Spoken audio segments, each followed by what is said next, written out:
with Online Big Blue, bringing you the best in New York Giants sports talk and entertainment. We are doing a topic today that was brought to our attention by one of our subscribers. And his question was, how is Jason Garrett's offense going to fit with the Giant personnel? And he was kind of looking at that since Garrett's offense is based off the old Air Coryell Offense, just kind of giving a brief summary of what the Air Coryell Offense is and was, and how it could potentially blend in with the New York Giants.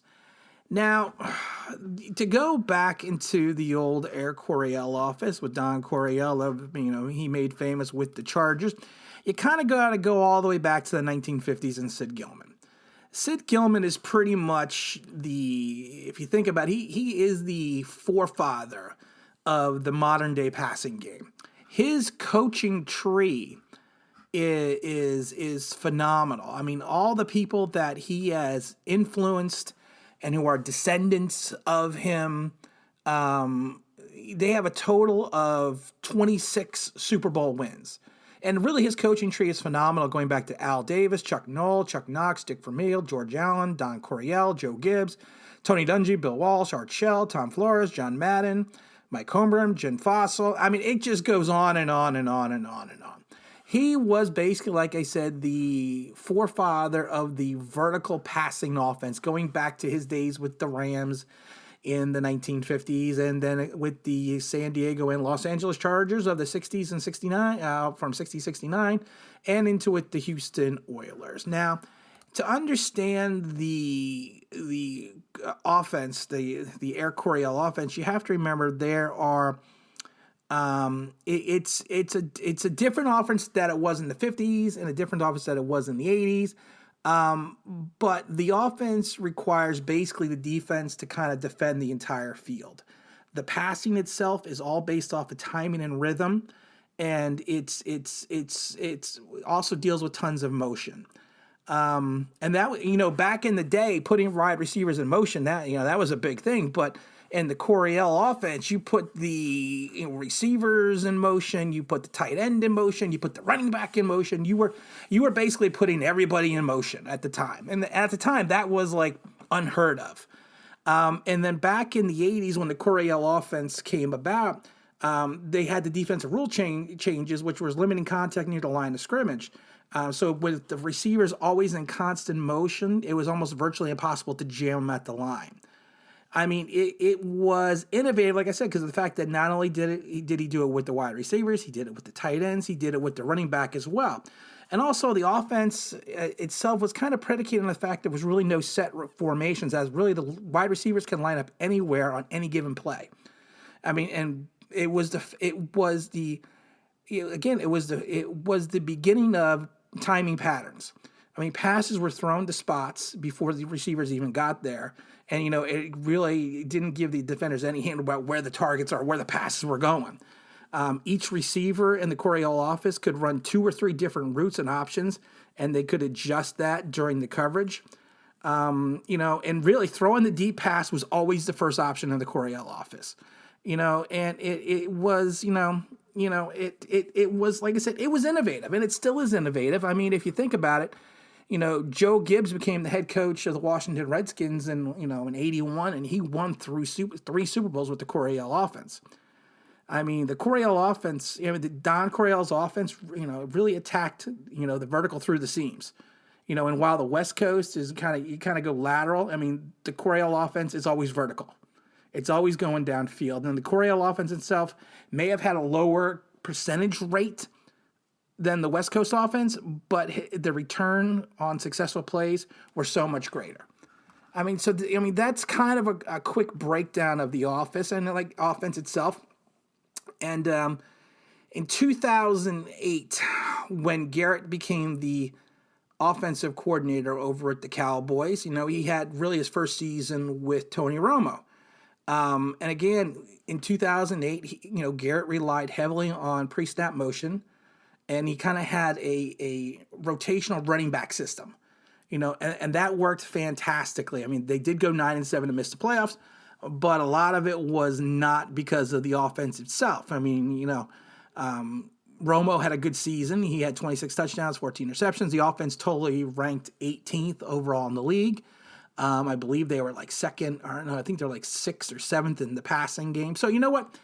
It was a great offense. And then going into 2009 season when they were 11-5, the offense was ranked 14th. Romo had another great season with 4,483 yards, 26 touchdowns, 9 interceptions.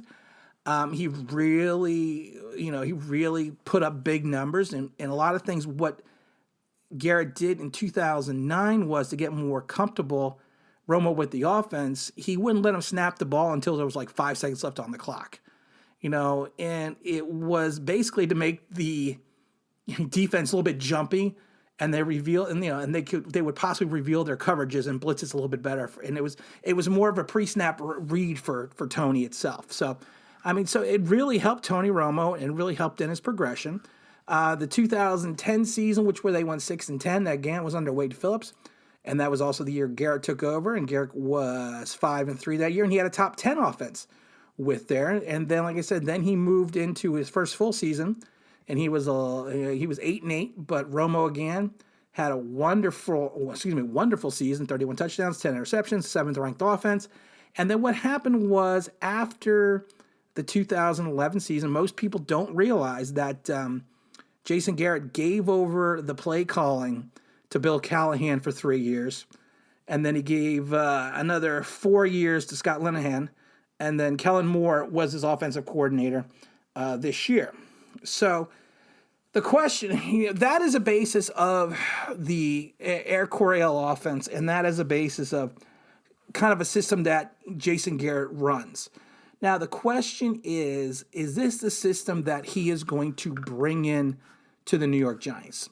Do the Giants have the personnel on both the offense? Because the thing with the Coryell offense and the thing even with the Dallas offense is it's all predicated on line play. I mean, honestly, that's what all offenses are. You really need to have, a heavy, a large line to protect the quarterback and give him the protection that he needs because you're going downfield. The question is going to be, though, do we have the line and do we have the skilled personnel to run that type of offense? I mean, if you take a look, of course, at the running back position right now, you have Saquon Barkley, Wayne Gallman, and a band of others. So we're not going to go with the running back rotation. We're going to be going like the offense Garrett was running the last couple of years was Ezekiel Elliott, where we feed him the ball, and then we take a shot downfield. Now, the line itself, I'm not seeing yet if we can pass protect long enough, to go for those deep patterns. It's I don't know. I don't think we have the personnel right now for that. And the other thing that concerns me is we definitely do not have the talent on the skill position at the wide receivers for this type of offense. I mean, yes, you take a look at it and you're like, well, okay, we have Golden Tate. Golden Tate's going to be, 32, 33 next year, so he is not the same player he was, 6 years ago. Darius Slayton, great rookie season. He's got the wheels to get deep and to get open, but does he have the football smarts right now as a second-year player to make those wide receiver adjustments that he's allowed to make in this type of offense? And honestly, I don't know. And then we take a look at Evan Ingram in the tight end position. The tight end is also a very important role in this offense, especially you can see that with Jason Witten.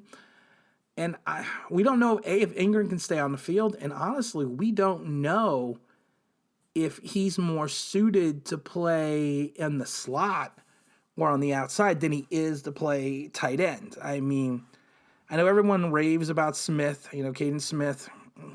He had 31 receptions, 268 yards, only 8 yards of reception. I just don't see the skill positions. I mean, you have Sterling Shepard as well. Again, Sterling Shepard has a propensity of not staying on the field. He was only on the field for 10 games last year. And, I think Shepard would be able to make the pre-snap adjustments and to actually read the defenses because he's been in the league long enough and he's seen enough. So he'll be able to adjust his route. But like I said, it's a tough call. I personally don't see him going full air Coryell. I really don't. He kind of toned it down over the last couple years, and like I said, in the off, and it's one of those things that honestly, I don't know, guys. I mean, I don't know what offense he's going to run. If he runs the Coryell offense, I don't see us currently having the personnel on the roster to make it work. If he ran a variation of it, I mean, I personally think they should just go back to old school giant football, I formation, and run, Barkley left, Barkley right, Barkley up the middle, and then play action.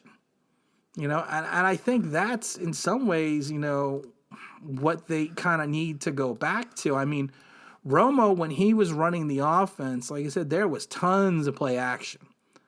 They made heavy usage of play action, bootlegs, and they were basically, plays that targeted running backs and tight ends out of the backfield, which usually ended up for huge gains. So, are they going to go back that way? If you take a look at it if you went with a motion offense and with Daniel Jones' ability to roll out, and I think he does have I think he does have the ability to really sell the play action pass. And, I can see that definitely happening. But if we're going to go for the all out passing attack, I just laugh because there's a guy in Cleveland that maybe we should have kept. But like I said, we didn't know Pat Shermer was going to flame out. We didn't, that's just what it is. But, I hope we'll get some more information about what kind of offense we're going to run in the next couple of months. I hope that we are going to get a better understanding once we get into free agency, into the draft. And then once we get closer to training camp, maybe we'll have a better idea. But you know what? If they're running the Coryell, I don't see it. If they're running a West Coast, they tried that with Eli and McAdoo. I'm not sure which way we're going yet. But you know what? It's going to be fun to watch. The season is going to be far away. It seems like it's far, far away right now, guys. But you know what? We have so much to go through with everything coming up. There's like a schedule of stuff that's always coming up in the NFL. So we're gonna have enough to talk about. And like I said, hopefully we'll get a better idea what Garrett is going to do. But in the meantime, this is Tim with Online Big Blue. Please subscribe, leave a like, ring the bell, do all that fun stuff. And we will come up with some new topics. Like I said, we are doing a kind of a schedule now. We're going to do Mondays, Wednesdays, and Fridays. We're going to be releasing new episodes. We're taking the weekend off. I am retired, so you know what? I got to get on the bike a little bit, the motorcycle. Like I said, it's getting warmer, so get the hogs out and, let them run. So, but again, this is Tim with Online Big Blue, bringing you the best in New York Giants sports talk and entertainment, and thanks for listening.